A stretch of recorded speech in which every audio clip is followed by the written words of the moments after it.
Although Gary has publicly claimed that he has interest in going to Penske, a car with a Canadian license plate was recently spotted at the SHR headquarters, with Almirola confirmed to retire next year. Might the 10 be a landing spot for the rookie? Well, hello there everybody, and welcome to a brand new weekend here of the iRacing career mode at Chicagoland Speedway. Are we going to the 10 car or not? All of a sudden we have some rumblings here. We're destined to go to Penske, obviously, with the affiliation from Wood Brothers and funding from Penske themselves. However, I mean, we know Almirola's leaving, but what if we go elsewhere next season in Season 2? We don't know yet. There's plenty of opportunities. However, this is all a talk for another time. We had a race to focus on. We're back on a mile-and-a-half circuit, the first fantasy circuit to the Cup Series schedule here, as Darlington unfortunately does not have AI currently in iRacing, so any track that does not have AI, we just bring in a fantasy circuit. So you're going to see a few of those this season. We're going to have the Indianapolis Oval on the schedule, Chicagoland a few times, Kentucky as well, and I think there might be one more, but I can't remember right off the top of my head. But practice went okay, and we were just mainly focused on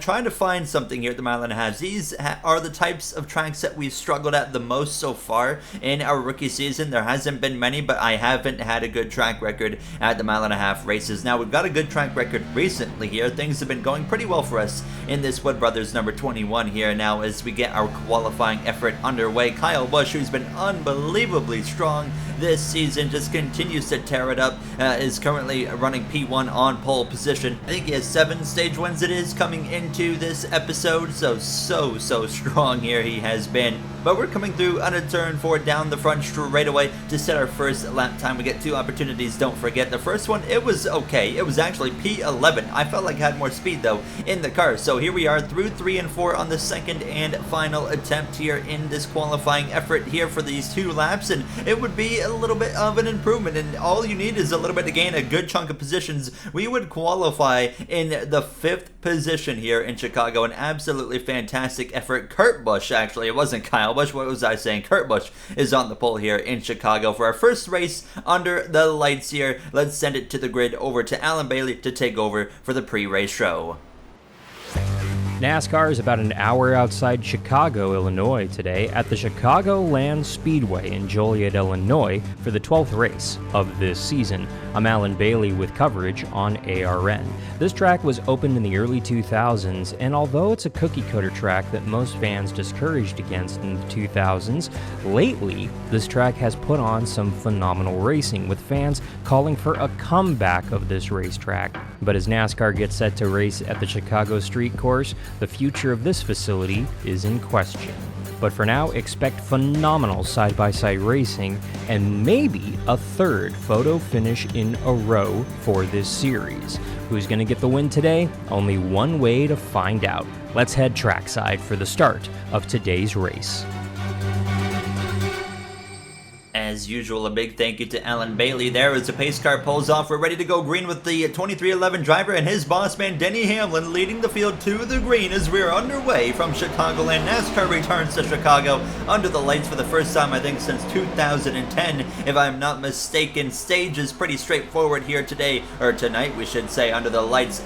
At the end of lap 18, stage 1 comes to a close. At the end of lap 40 is the conclusion of stage 2, and then we race to the end of lap 75, of course, in stage 3. Here we're side by side with the Napa Auto Parts Chevrolet of Chase Elliott. 2 wins on the season for Elliott, but it was all very early in the season. Don't forget the Daytona 500 winner, Chase Elliott here for Hendrick Motorsports, but ever since he's picked up 2 wins early on in the season, it's been a little bit of a struggle for that number 9 team. However, they're already locked in the playoffs, so not much concern for them there on that front here now. And Hendrick Motorsports has been strong with William Byron with a win in Auto Club. We've seen Kyle Larson win a few races, Elliott win a few races, Alex Bowman, however, no wins yet for that 48 team here, as you can see us losing some positions. You're going to see the AI here and next episode in Kansas really fighting for that top, and I'm going to be running the bottom because this is where I can save my tires and have good long run speed. I'm always focused on long run speed because we get a lot of those here in this iRacing career mode. Although we have some chaos thrown in, we get a lot of green flag runs here, but I was having a big struggle.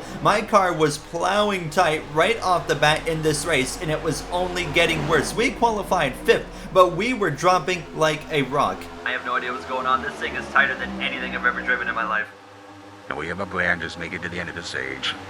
just make it to the end of the stage. I was trying my best. This thing was absolutely terrible. I have driven cars that have been tight handling, but I have not driven one quite like this. I was going to the top, I was going to the bottom, trying to get this thing to rotate, but as soon as I basically hit the center of the corner, everything would just drastically change. It would just get so tight here, and you would just continue to see me falling down the order here. Now, as you can see in the background there, some contact 4 wide briefly, but Byron and Cindric there come together, and the 34 of McDowell nearly gets involved as well, but it looks like they all get that sorted out pretty quick as we would continue falling down. As you can see, battles happening up front, however. You got Kurt Busch still leading, but Martin Truex Jr. climbing his way through the field. Now, Denny Hamlin, Chastain, Ryan Preece up here in the mix, as well as the 12 of Ryan Blaney. It's been a fascinating season for Ryan Preece. Of course, he was not originally supposed to be in the behind the wheel of the number 41 car, but obviously he has found himself in that situation after Cole Custer's deal in Daytona, and he is making the best of it here with having some very competitive runs this season, as well as a stage win. So if he can find a way to get in the top 30 in the points, I believe he can truly win a race. But you can see myself, I mean, absolutely downfalling here now. I have absolutely nothing for anybody. I was in the bottom part of the top 20, about to fall outside of the top 30 here in the next few laps. Cody Ware even passed me, and Corey LaJoie. We got passed by Corey LaJoie and Cody Ware in these closing laps of stage 1. Here comes Michael McDowell as well up the inside. It was just getting worse and worse and worse, just surviving, getting to the end of the stage and hoping we can get some adjustments. I haven't touched anything with adjustments on this car this season. This is going to be the first time we have to do it, and we have to do the absolute maximum up front. Martin Truex Jr. takes the lead from Kurt Busch in an easy pass there in turn 1 and 2, and he is looking for the stage win, but it wasn't over with the battles here. Here's Ryan Preece, 3 wide, through the middle there, up the inside of Kurt Busch to the outside of Ryan Blaney. He would move through and take over second place in stage 1, trying to run down Martin Truex Jr. as we kicked off the final lap of the stage. Here goes now Ricky Stenhouse Jr. up my inside. He is going to get clear into turn 1, so another spot lost, and we are outside of the top 30 here in Chicagoland on this final lap of stage 1. Martin Truex Jr. exits turn 4, and thank goodness puts an end to my misery in the stage, and it calls it there with the stage victory. Ryan Preece, Blaney, Kurt Busch, you see Chastain with some stage points as well, Elliott, Haley, Hamlin, as well as the 20 and the 10, and as well Bubba Wallace up there towards the top 10. However, Bubba Wallace ended up P11. You see us with the adjustments on the right bottom of the screen on the right rear spring offset, going to the absolute maximum here to try and loosen this car up. That was a maximum adjustment that could be made, so it was basically, you know, this is going to decide our whole fate for the rest of this race as everybody floods into the pit lane, including myself, to get 4 tires and a major adjustment. Obviously, you know, we qualified P5. Not what you expect after qualifying P5, but that was in the daytime. This is the nighttime car driving, completely different. As you see, a little bit of an overview there of the drone shot. That's over in Joliet, as well as we were ready now to go for stage 2, but we're starting, you know, way better, I would say, and it's not much better, but we're in the top 30 now, so we're gaining a couple positions in the pit lane. That's where a kind of a strong point of this 21 team has been, pit lane, so it gives us a little bit more positions to work with here for the start of stage 2 and try to recover. This stage right here, which comes to a close at the end of lap 40, is all about recovery. There is, oh my goodness, the 4, the 8, the 3, they come together out of turn 2. They're not going to be recovering from that one, I don't think. There, as you can see, major damage. NASCAR is determined to keep it green. I don't know why. That was a major moment right there, and both the RCR cars are limping around the circuit, and they're going to have to come into the pits, and you can see what happened. Harvick and the 3 come together. This was right beside me as well, but a huge moment there. Unfortunate for all 3 drivers involved, as it looked like a racing deal. They all just came together, and I was now up into P25 up the inside here of the 15 Rick Ware car of JJ Yaley, who's been actually putting up some really decent results for that 15 team here. As you see me 3 wide, and you can see a difference compared to how we were in stage 1. These adjustments that we made in between stages are working because we are flying through the mid-20s, and we were now nearly into the top 20, trying to pass fellow rookie of Jay Cook, Ricky Stenhouse Jr. as well. We get past him, so we had made some significant significant improvements in this car and suddenly became a contender. Now, however, I can tell you right now, there's no way we're going to fix this car to a point where it's going to be a 5th place car where we qualified. We're looking for a mid-teens to maybe a top 10 kind of night here in Chicago to save the day. But you can see Martin Truex Jr. still leading over Ross Chastain after this is actually how he took the lead right here. So up the inside of Ryan Preece, who actually led the way for the start of stage 2. He actually won the race out of the pit lane, but Truex, as you saw on that leaderboard, did take the lead back. But look at the racing here. As the night sky kind of takes over here and the temperature is cool, you see a lot more racing like this at this mile and a half. It's almost a pack race. It is a pack race here. And you can see Chastain there at the inside of the 41 moving up into 2nd place. He wants, of course, a chance to go and take the lead, and he would try that. He would be side by side with Martin Truex Jr. Here was Bubba Wallace a few laps later, 3 wide with his teammate Kurt Busch and his good friend of Ryan Blaney. He would move up into 4th place, and it wasn't over. Bubba Wallace, make way, everybody, because here he comes 3 wide up the inside for the lead of the race. Chastain edges ahead of Truex, but Bubba Wallace is coming to steal the thunder from both of them across the line. Couldn't quite tell who led the lap there. Ryan Preece, Ryan Blaney just behind, but Bubba Wallace is going to power down into turn 1 through the center of the corner mainly, and you're going to see him edge ahead again.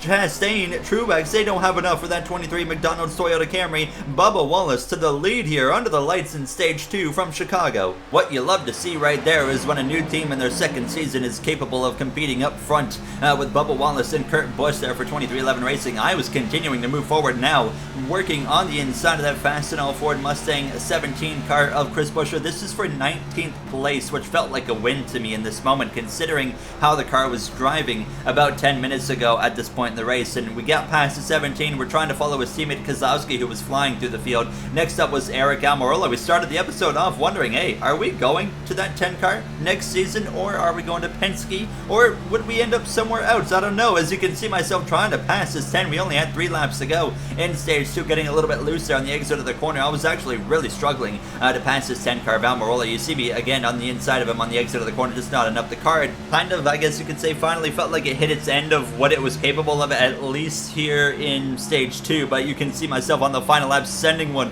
up the inside of Almirola again. Still not quite enough. He stays ahead on the exit of turn 2, but it is going to be the 23 of Bubba Wallace coming through out of turn 4 down the front straightaway for the first time this season to get a stage victory, and he's going to be followed by Ross Chastain, Alex Bowman. Truex fell off a little bit there with Larson at the line. You can see Ty Dillon actually got the final stage point here over Chase Elliott. We crossed the line behind that number 10 of Eric Almirola and this NZXT Ford Mustang, and we would all, well, not all, we get ready to pit. However, we actually had a bunch of cars remain on the track, and we've seen this before, and we had it happen again here as we were leading into stage 3. So about 15 or so cars would stay out on the circuit, and then everybody else would pit. So this would set us up right in the middle of the field for a late race restart. And when I say 15 cars, it was basically all of the top 15. Bubba Wallace, Chastain, all the way down through the top 10. They all stayed out on the track. So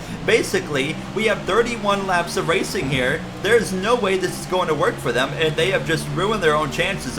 Ross Chastain, Bubba Wallace, they have no chance of winning this race anymore. They've just thrown with their strategies. So we are underway here through turn 1 and 2 on the outside of that 24 of William Byron here as we exit turn 2, looking for a big run down the back straightaway. We've been tagged from behind. We've been turned into the outside wall by the 14 of Chase Briscoe for Stewart Haas Racing, sliding into the infield. Damage on the right front there. We hope it's not too severe, but we just got dumped on the exit of turn 2, and you're going to see another look at it here momentarily, but we just got straight up dumped. And here's a look right here. The 14 clips us in the left rear, turns me to the 24, which turns me back across into the outside wall as we slide down into the infield grass. And a better look at it right here, you can see from the helicopter cam, the 14, you know, quite simply just glides up the track into my left rear and turns me. It's not very often you see the AI make a mistake like that on me, and here's a better slow-mo look. So we're gliding up the track. The 14, as you can kind of use that black line for reference, the 14 just goes right across into my left rear and turns me. There was pretty well nothing that we could do in that situation. So once again, you know, really frustrating moment in this season as we had about 50 seconds of repairs that we needed to do. We would come back into the pits and put tires on it as well, but you know, we finally were recovering relatively nicely here after what was a miserable start of the race, and then the 14 turns us and makes our day or night a lot worse here in Chicago, with a lot of work to do and a lot of ground to make up here as we were back underway. Bubba Wallace leading the way, and now we didn't get a good idea of how the tires are going to make a difference there on that restart because we were only green for a quarter of a lap. But now as we settle down into turn 3, it looks like everybody's able to get through relatively well, and no accidents this time, as I'm of course as well trying to get on the move and try to make up some positions, and we were actually already closing in into the mid-20s here at the end of this first lap.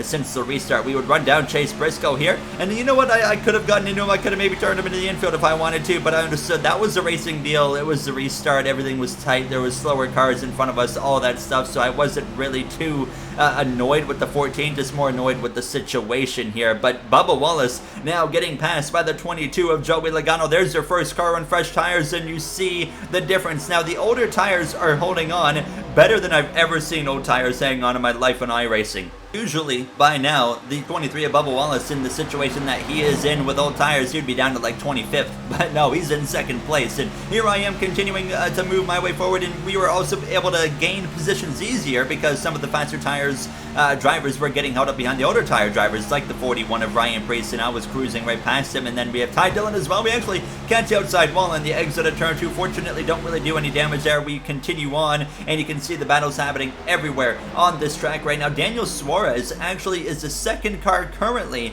on fresh tires right now. He is moving past Kurt Busch, and then he would briefly, or very quickly, run down the 23 of Bubba Wallace and pass him as well. So Suarez moves into second place, but Kyle Busch as well is joining the party pretty quick, so got to keep an eye on him as we were now into the mid-20s, trying to get into the top 20 here, passing the 48 of Alex Bowman. He's also on the older tires, so nice easy pass right there, and then we continue to move our way forward. 2 rows of 3 wide. Martin Truex Jr., he is way behind right now. Got to feel bad for him. It was looking like he might have a chance to get his first win of the season here tonight. There was a lot of speed in the 19, but obviously not going to happen at this point here, as I found myself 3 wide with him and his Joe Gibbs Racing teammate here with 14 laps to go, Christopher Bell on the outside here. Now this is a move that puts us into the top 20. You know, like we said, it was really kind of a damage limitation kind of night ever since we started falling down the order in stage 1. You can see right here the battle for second is heating up. Kyle Busch to the inside of the 99 of Suarez. Kyle Busch has found so many ways to lose races this season after he's been so strong.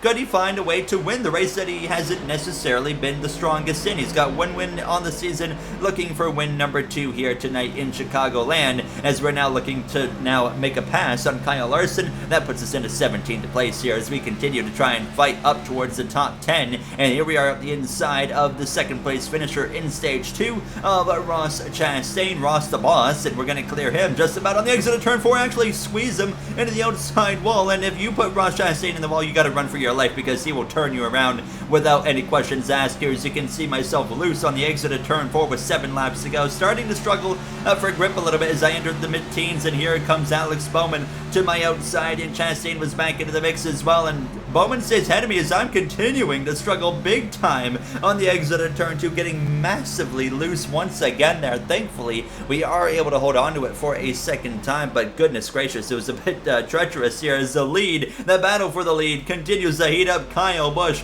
has run down the 22 of Logano. Suarez is down to 4th because the rookie of Todd Gilliland's up to 3rd place, and Cindric as well, another rookie, in the top 5. But Kyle Busch through 3 and 4 looks to clear that Shell Pennzoil Ford Mustang, and I think he will right here. Yes, Kyle Busch completes the pass, and it's going to be see you later field because there's no way anybody's going to fight him. But hold on, the 22 of Logano fights back on the outside as we head down into turn 1, but I think this is going to be the corner right here where you see that 18 just power ahead enough to say see you later, and yes it is. Goodbye Joey Logano. Kyle Busch has come through. Todd Gilliland looking to get into the fight as well in these closing laps. Here goes William Byron now up my inside. At this point, I really just didn't have enough in this car enough in the tank left to really get anywhere, so it was just about survival as we started these final 2 laps. You can see at least that we were able to stick with these drivers here in the mid-teens, so it wasn't too bad, and I was trying to get a little bit closer to that 9 car sideways again out of turn 2, but the white flag was in the air and we run P18 looking for maybe a chance to get one more spot, but it was looking very, very unlikely at this point here as I dive down to that inside through 1 and 2, a little bit loose there in the center of the corner. We get close to the 9 car, but a little bit of oversteer again on the exit there, having to counter steer that, but through 3 and 4, Kyle Busch, for the 2nd time this season, is going to come through to win in Chicagoland. Todd Gilliland, Daniel Suarez, Logano, and Cindric, your top 5. Rookie of Jay Cook as well up there getting a great result. Keselowski as well with a good result, and we would cross the line for P18 here in Chicagoland. Overall, you know, happy with that effort considering everything that kind of happened. I usually am not thrilled with an 18th place result, but just considering everything that we dealt with in this race, I was pretty content with an 18th place result. A damage limitation kind of night. You'll see the finishing order on your screen right there. P18 for us, like I said, overall I'll take it. You see Harvick down the order. He's had a rough season so far, Kevin Harvick has, but he at least got P11, which is still not what we expect out of that Ford car. But then we look at the playoff grid or the standings right now. Top 16, of course, in the playoffs. Brad Keselowski, Bubba Wallace, Briscoe, Harvick, Gilliland, Austin Dillon, Eric Jones, Haley, the first 8 out that we're keeping an eye on. I'm working on reworking this graphic here so I can also get the points in there, so I'm gonna try and mess around with that, so stay tuned. But as always, if you guys enjoy, you know what to do. I'd like to thank you all for taking the time out of your day for watching this episode of this iRacing career mode. It was a blast. In the next one, we're mile and a half racing again. We're going to Kansas, but it's going to be a day race, and then we have the All-Star race, the episode after that before the Coca-Cola 600. We'll take off here from the runway near Chicago, and I'll see you guys in the next one. Have a great day, everybody.